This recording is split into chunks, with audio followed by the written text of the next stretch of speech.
wala talaga kami pagkakayos kami. Oh? Walang trabaho. Nasakit din eh. Oo nga, sabi nga ho niya sa akin. Kami pala dito, wala kami trabaho dito para kami lapit-lapit dito. Oo. Wala ho ba kayong anak?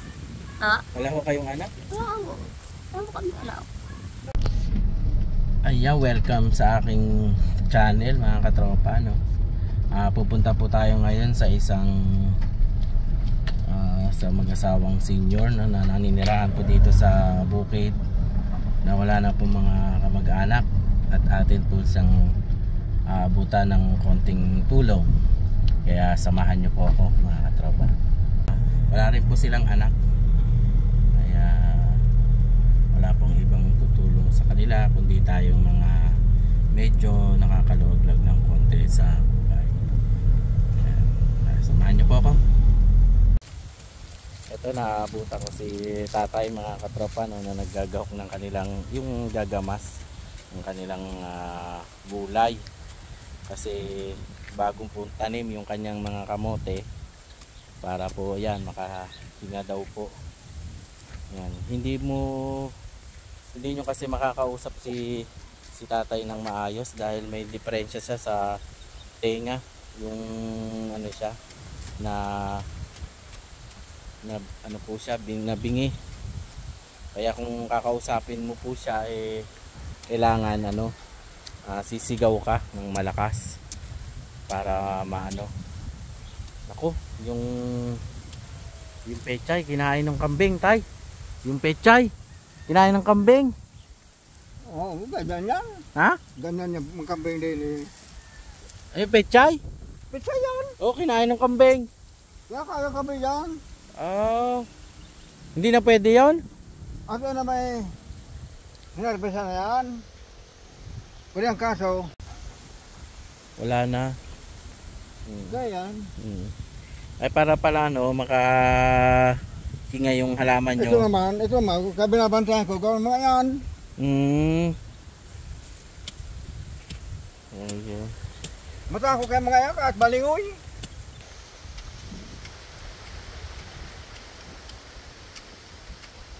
At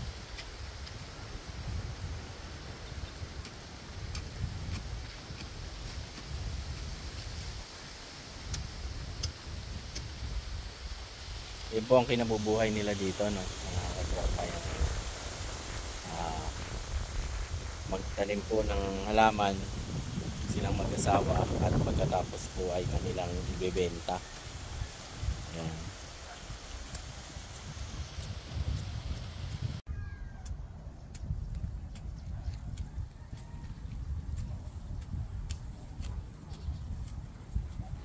Yun kasi yung kanilang halaman po umaasa lang sa pagpatakbo ng ulan, dahil wala po palang makuha ng tubig dito. Malayo daw po, sabi ni tatay. Doon daw po sa kabila, doon sa kabilang yun.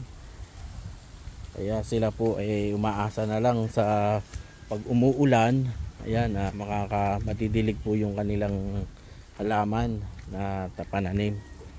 Kaya po pala kulang sa tubig yung kanilang halaman dahil wala pong ulan ngayon, hindi po masyadong umuulan.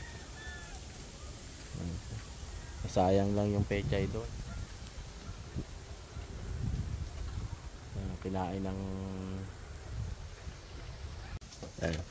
dito po yung tirahan ng dalawang senior, no po, mga katropa. Ito po yung bahay nila. Ayan. Ito yung kanilang dito po sila nakatira. Sa tagpi-tagpi pong sako. Ayan po. Ito yung bahay.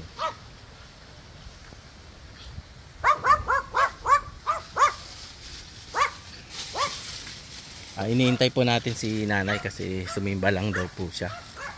At yun nga po. Yan po yung bahay nila. Dito naman po ay nagtatanim sila ng halaman. Yan, para kanilang kinabubuhay. Kaso mahirap po sa pandilig, wala po silang kukuha na ng tubig umaasa lang po sila sa tubig ng ulan. Ito na si nanay, dumating na. Oh. Ayan. Nay, kamusta na kayo? Oh. Si Rino, hindi na pupunta rito. Ha? Hindi na pupunta rito. Nako, umuwi na ho kasi si Kuya Raymond. Hindi na pupunta siya dito. Umuwi na sa Negros. Bakit kami iniwanan? Ha? Ba't kami bigla iniwanan? Doon na ho kasi siya tumutulong. Doon na. Ikaw naman Oo. ngayon nagdadagdag dito. Kaya nga sabi ko sa kanya, usap kami, sabi ko pagka ako'y may time, pwede kong pasyalan kayo, gagawin ko para kay Hindi pangako pa yun sa aking radyo. Kung daw gusto kong Pasko, nawala na. Sabi sa inyo, o yan, sabihin nyo sa kanya, at makakarating ko sa kanya to eh. O yan, baka malay nyo magpadala sa akin at Saan mo kailangan, kuya? ay malayo pa ho bahay ko. Saan Taga mo? 13 ho ako. Ha? 13. Tracy, malapit lang yun. Oh. Sabihin Oh. na natin tayo. Raymond, yung nasa na yung radyo ko, sabi mo, bibili mo ako, hinihintay ko, hindi na dumatay. Yun. Sabi ho ba sa inyo na Sabi, ano pag gusto mo kapag-gusto? Sabi, bibili ka ng radyo. Wala pa na kayo napapakinggan din yan. Okay pa naman ho yung inyong solar. Okay. Yung okay pa naman ho. Nagkaroon pa naman Ay, buti yan, tinutulungan kayo nila ate dito pag kayo medyo kapos. Hindi nga po, kuya kami tutulong. Wala talaga kami pagkakayos kami. No? Walang trabaho. Kasakit ka rin. Oo nga, sabi nga ho niya sa akin. Kami wala anak dito, wala kami trabaho dito para makapilapit-tapit dito. Oo. Wala ho ba kayong anak? Ha? Wala ho kayong anak? Wala ko. Wala ko kami anak. Hindi, yun sa una niyong asawa. Una, may anak kayo sa una. Kayo ho? Hindi naman init. Hindi wala po akong anak. Wala rin ho. Ayan, mga katropa na naiyak na si nanay dahil Sa lima. Kung di kami nabibigyan talaga, hindi kami kakain. Oo. At buti nga, dito sila ate at natutulungan kayo. Saan ho ba ang bahay nyo, te? Doon na Sa kabila ko may doon. kubo. May kubo. Dito lang sa kabila. Kabila lang makatapat po kami. Kala ko nga ho, mag-ina kayo. Hindi po. Minsan nga, napunta-punta ho kami sa kanila. Ako Batangas kuya. Buti nakakapaghalaman pa si tatay. Wala nga ako doon. Namamatay. Yun nga ho, nakita ko nga, Wala yan nang ho. pagdilig. Sabi ko, mamamatay itong kamote nyo kasi hindi nadidiligan. Kapagtinda. Yung amin nga, yung ubos ng baka. Imbis na pagbenta-benta, ubos ng baka, kang baon-baon. Ay, kailan? Ay, nangihita ito. Kailan pa sila umuwi? Ano na ho? Sa malayo. Isang buwan na ho ata. Kasi doon na ho siya nagbibigay ng tulong sa kanilang lugar. Anong ginagawa nyo ngayon? Wala. Wala mong pantinda, walang puhunan. Itong mga saging nyo, pwede na itinda yan. Mga mukha naman kuya, ninanako ko dito yung mga tao. Kung makita mo, nakatayo sa saging, wala ang bunga. Dito magnanako. Sa amin lang ko, Pinipitas, wala oh. tita, ubos din. Paano ho yan? Yung pang araw-araw nyo ngayon? Ha? Paano ho yung pagkain nyo? Wala nga po kami pagkain eh.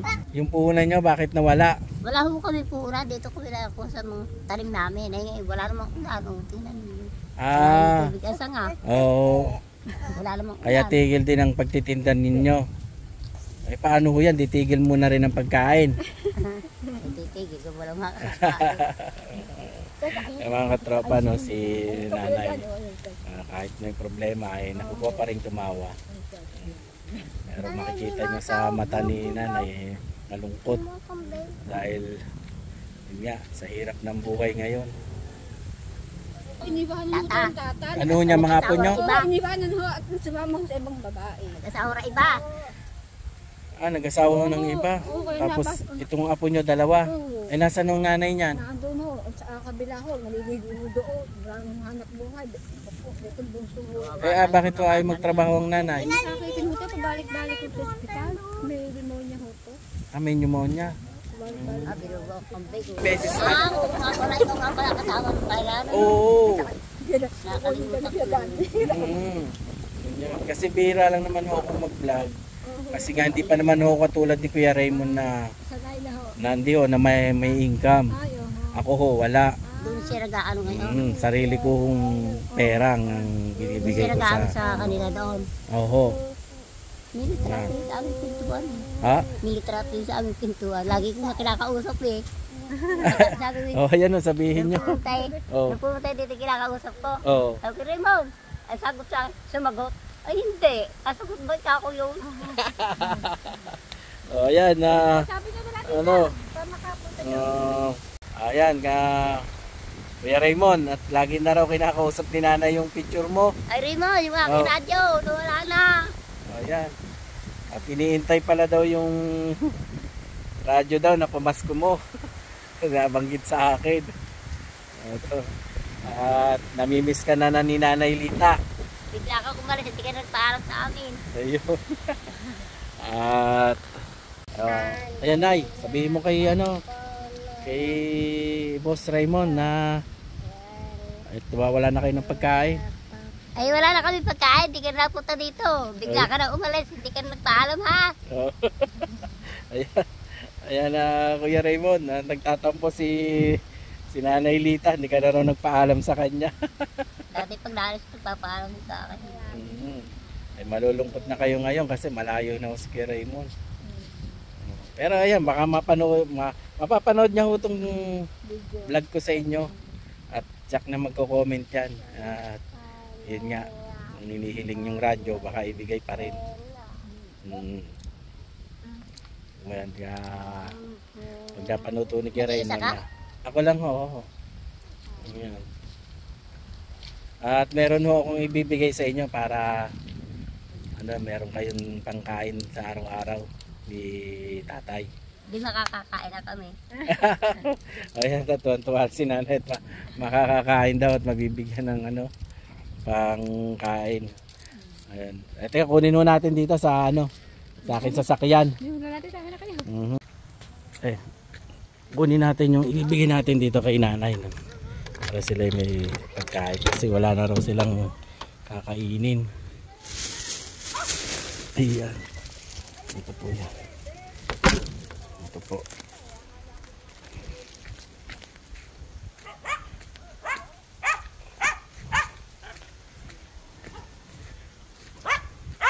Oh, matagal-tagal nyo nang kakainin to, Nay. Ayan. Oh. Makakakain na kami. Oh, ayan ho, ayan, may pangulam kami, may bigas, may kape, tinapay. Oh. Ayan ho. Ako magpapaalam na. Mauna na sa kasi may lakad pa ho ako. Oh. Ayan. At salamat din tayo sa pagtawag nyo kay Nanay. Bigyan natin ng papasko yung mga bata. Salamat po Diba? yan. Okay lang tayo na masama kayo sa video? Naka-video kasi nabibideo, nakapasama kayo. Yan. Kaya wala na ba kayo makakain dyan, Ay? Wala nga po. Wala. Saan yung kinakain namin yung saging na mura gano'n? Nilalaga nila. Lalaga namin. Ninanakaw po ang saging niyan. Kung makita mo na tayo puro, walang bunga. Sabi niya, salamat kanyo. Pag kanyo, malaki Ito ulit kayo dito ha. Pumunta ka. Ano na, alis na ako ha. Ingat po kayo. Salamat ho ha. Salamat. Ay, salamat sa inyo. kuya. Ingat Tay, ay mahirap nga palang ko. Oo,